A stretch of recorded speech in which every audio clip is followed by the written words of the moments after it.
Phone tapping కేసులో KTR SIT విచారణకు సంబంధించి లేటెస్ట్ అప్డేట్స్ మా క్రైమ్ కరెస్పాండెంట్ ప్రవీణ్ అందిస్తారు. ప్రవీణ్,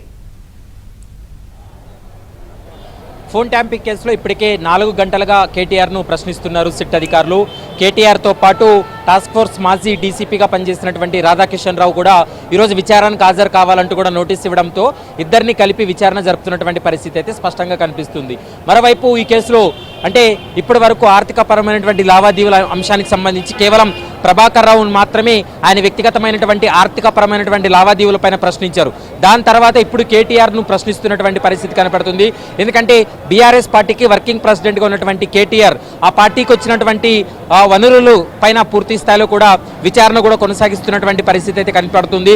మరోవైపు 2023కు సంబంధించినటువంటి సమయంలో ఎన్నికల కంటే ముందు పార్టీకి ఎంతవరకు కూడా విరాళాలు వచ్చాయనేటువంటి అంశానికి సంబంధించి కూడా పూర్తి స్థాయిలో ఇప్పటికే సిట్ అధికారులు ఆరా తీస్తున్నటువంటి పరిస్థితి కనపడుతుంది. మరోవైపు ఎన్నికల కోసం రాష్ట్ర వ్యాప్తంగా దాదాపు 6 ప్రాంతాల్లో వీళ్ళు వార్ రూమ్స్ ఏర్పాటు చేయడం జరిగింది.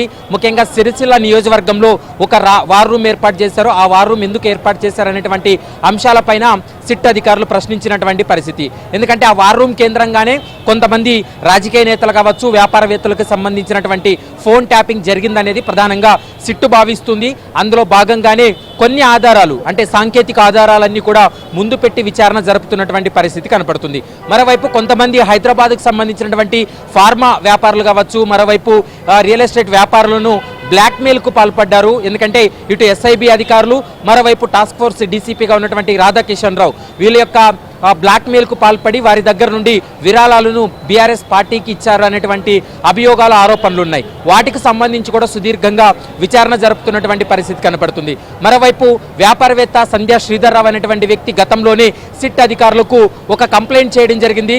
దాదాపు 12 కోట్ల రూపాయలు ఎలక్ట్రోరల్ బాండ్స్ను తమను బెదిరింపులకు గురి చేసి, వేధింపులకు గురి చేసి బీఆర్ఎస్కి ఇప్పించారు. కాబట్టి ఇదంతా కూడా ఎస్ఐబి మాజీ చీఫ్గా పనిచేసినటువంటి ప్రభాకర్ రావు అండ్ టీం ఇదంతా చేసిందనేటువంటి అంశాన్ని సిట్టు దృష్టికి తీసుకురావడంతో గతంలో బీఆర్ఎస్ ప్రభుత్వం పైన, బీఆర్ఎస్ పైన కంప్లైంట్ చేసినటువంటి వ్యాపారవేత్తలు ఎవరైతే ఉన్నారో వాళ్ళ స్టేట్మెంట్స్ కావచ్చు, వాళ్ళ కంప్లైంట్లన్నింటినీ కూడా ముందు పెట్టి కేటీఆర్ను కూడా విచారిస్తున్నారు.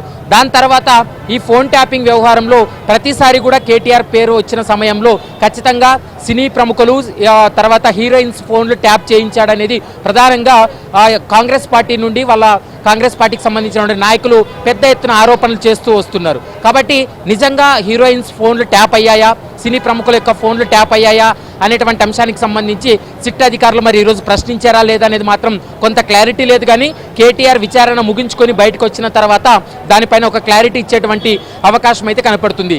హరీష్ రావుని ఏ విధంగా అయితే సుదీర్ఘంగా విచారణ జరిపారో అదేవిధంగా ప్రస్తుతం కేటీఆర్ను కూడా ఈరోజు రాత్రి సాయంత్రం 6-7 గంటల వరకు కూడా విచారణ జరిపి వాంగ్మూలాలు నమోదు చేసేటువంటి అవకాశం ఉంటుంది. ఎందుకంటే కేవలం నిన్న 2 రోజుల క్రితం అంటే 20వ తారీఖు జరిపిన విచారణలో కేవలం హరీష్ రావును మాత్రమే విచారణ జరిపారు. కానీ ఇప్పుడు కేటీఆర్ విచారణలో ఇటు హరీష్ రావుతో పాటు టాస్క్ ఫోర్స్ డీసీపీగా పనిచేసినటువంటి రాధాకిషన్ రావు, ఎందుకంటే ఇతను ఈ కేసులో కీలక నిందితుడిగా ఉన్నాడు, A3 నిందితుడిగా ఉన్నాడు. ఇతని కేసులో జ్యుడిషియల్ రిమాండ్కి వెళ్ళి బెయిల్పై బయటకు వచ్చాడు. అయితే కేటీఆర్ను రాధాకిషన్ రావును కలిపి ప్రస్తుతం అయితే మాత్రం సిట్ అధికారులు కూడా విచారణ జరుపుతున్నారు. ఒకవేళ కేటీఆర్ ఈ రోజు విచారణలో సంతృప్తి చెందిన విధంగా ఒకవేళ విషయాలు చెప్పకపోతే, సిట్ అధికారులు సంతృప్తి చెందకపోతే ఖచ్చితంగా మరోసారి కూడా నోటీసులు జారీ చేసి విచారణ జరిపేటువంటి అవకాశం అయితే కనపడుతుంది. ఈరోజు కేటీఆర్ తర్వాత నెక్స్ట్ సంతోష్ తర్వాత కేసీఆర్ కూడా నోటీసులు ఇచ్చి విచారణ జరుపుతారనేటువంటి చర్చ పెద్ద ఎత్తున జరుగుతుందనేది మనకు స్పష్టంగా అర్థమవుతుంది. సుమిత్.